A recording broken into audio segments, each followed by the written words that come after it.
Bootlegger દારૂની ગાડી છે તે લઈ જઈ રહ્યો હતો તેવી માહિતી પોલીસ કર્મચારી પાસે આવી ચૂકી હતી। પોલીસ કર્મચારી તેની વોચ ગોઠવે છે અને જ્યારે તેને ઝડપે છે તે સમયે આ દિલો શેખાવત નામનો બુટલેગર છે તે પોલીસ કર્મચારી નિલેશ મકવાણા પર જીવલેણ હુમલો કરી દે છે અને ત્યાર પછી ડીઆઈજી નિર્લિપ્ત રાય અને પોલીસ વડા ત્યાં દોડી જાય છે તેની જ વાત કરવી છે।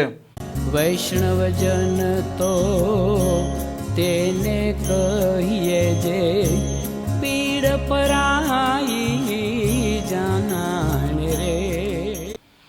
નમસ્કાર, આપ જોઈ રહ્યા છો નવજીવન ન્યૂઝ અને હું છું આપની સાથે તોફિક ગાંચી। ગુજરાતમાં એવી ઘટનાઓ સામે આવતી હોય છે જેમાં બુટલેગર, ગુનેગાર કે અસામાજિક તત્વોને પોલીસ અધિકારી અને કર્મચારી ઝડપવા જાય છે તે સમયે તેમના પર જીવલેણ હુમલો આવા તત્વો કરી દેતા હોય છે। આવી જ ઘટના હવે રાજકોટ ગ્રામ્યના જેતપુરમાંથી પણ સામે આવી છે, જેમાં ઉદ્યોગનગર પોલીસ સ્ટેશનના સર્વેલન્સ સ્ક્વોડમાં ફરજ બજાવનાર આ નિલેશ મકવાણા નામના પોલીસ કર્મચારી છે તેમના પાસે માહિતી હતી કે લિસ્ટેડ બુટલેગર છે દિલો શેખાવત તે તેની સ્વિફ્ટ કલરની ગાડીમાં દેશી દારૂ છે તે લઈને આવી રહ્યો હતો અને ચોક્કસ જગ્યાએ વોચ ગોઠવવામાં આવે છે અને તે જ સમયે આ સ્વિફ્ટ ગાડી ત્યાં આવે છે ત્યારે આ હેડ કોન્સ્ટેબલ છે નિલેશ મકવાણા ત્યાં બુટલેગરને રોકે છે। તેમના વચ્ચે ઝપાઝપી થાય છે અને આ બુટલેગર આ પોલીસ કર્મચારી પર પ્રાણઘાતક હથિયારો વડે જીવલેણ હુમલો કરી દેતા ખળભળાટ મચી જાય છે અને જે પ્રકારે પોલીસ કર્મચારી ઈજાગ્રસ્ત થાય છે તેમને તાત્કાલિક નજદીકના સરકારી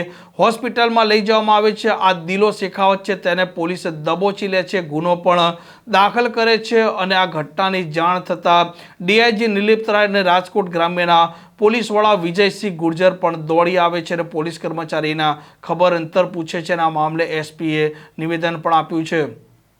ગઈ રાત્રિમાં લગભગ 10 વાગ્યાની આજુબાજુ જેતપુર ઉદ્યોગનગર પોલીસ સ્ટેશનમાં સર્વેલન્સમાં હેડ કોન્સ્ટેબલ નિલેશભાઈ મકવાણા છે એને બાતમી મળી કે જૂનાગઢ બાજુથી એક સ્વિફ્ટ ગાડી એમાં દેશી દારૂ લઈને એક બુટલેગર ત્યાંથી આવે છે। આ બાતમી ઉપર પંચો સાથે ઇનિશિયલ પંચનામો કરીને ત્યાં સર્વેલન્સમાં ડી સ્ટાફના માણસો ઊભા હતા। થોડી વાર પછી 11:30ની આજુબાજુ આ ગાડી જૂનાગઢ બાજુથી આવી और રોડ ઉપર બંને સાઈડમાં પોલીસ દ્વારા બ્લોક કરવામાં આવ્યો। આ બ્લોકથી છટકારો કરવાનો આ પ્રયાસ કર્યો। હાઈવે ઉપર રોંગ સાઈડ પણ આ બુટલેગરે ગાડી ચલાવી, પછી એક જગ્યાએ ગાડી ઊભી કરીને ત્યાંથી ભાગવાનો પ્રયાસ કર્યો। આમાં નિલેશ મકવાણા અને બીજા જો સાથમાં પોલીસના માણસો હતા એ એની પાછળ દોડ્યા।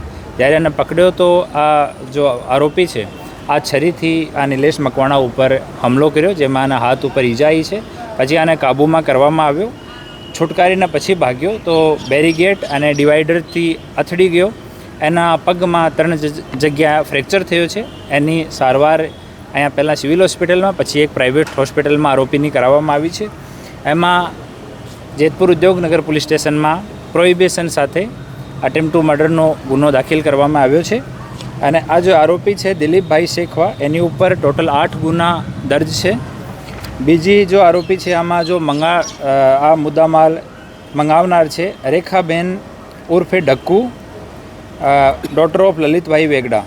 આ એના ઉપર ટોટલ 41 ગુના જેતપુર અને અલગ અલગ જગ્યા રજિસ્ટર્ડ છે। હાલ બંને આરોપીઓ ને ડિટેન કરવામાં આવ્યા છે, પૂછપરછ ચાલુ છે। પછી આગળની પંચનામાની અને બીજી પૂછપરછ કરીને ઇન્વેસ્ટિગેશનની કામગીરી કરવામાં આવશે। સાહેબ, આરોપી દ્વારા છે ને વડે પોલીસ કર્મચારી ઉપર હુમલો કરવામાં આવ્યો? જ્યારે પકડતા હતા ત્યારે પકડવા ગયો તો બચવા માટે એના પાસે છરી હતી તો છરી ખિસ્સામાંથી કાઢીને અને જો નિલેશ છે એના ઉપર અટેક કરવામાં આવ્યો। પોલીસ કર્મચારીને કેવા પ્રકારની ઈજા પહોંચી? અને હાથમાં અને પગમાં ઈજા છે। હાથમાં આ છરીનો જે ઘા છે આ છે અને પગમાં બ્લન્ટ ઈજા છે। આમ ઉદ્યોગનગરના આ પોલીસ સ્ટેશનના સર્વેલન્સ સ્ક્વોડમાં હેડ કોન્સ્ટેબલ નિલેશ મકવાણા ફરજ બજાવતા હતા અને તેમની ફરજના ભાગરૂપે જ આ બુટલેગર છે તેને દબોચવા ગયા હતા, પરંતુ આ દિલો શેખાવત છે તે પોલીસ પર હુમલો કરી દેતા ખળભળાટ મચી જવા પામે છે। જો કે આ મામલે દિલો શેખાવત અને અન્ય એક તેનો સાગરીત છે તેના વિરુદ્ધમાં અલગથી ગુનો પણ દાખલ કરી દેવામાં આવ્યો છે। આ પ્રકારના સમાચાર માટે નવજીવન ન્યૂઝ ચેનલ સાથે જોડાયેલા રહો। નમસ્કાર।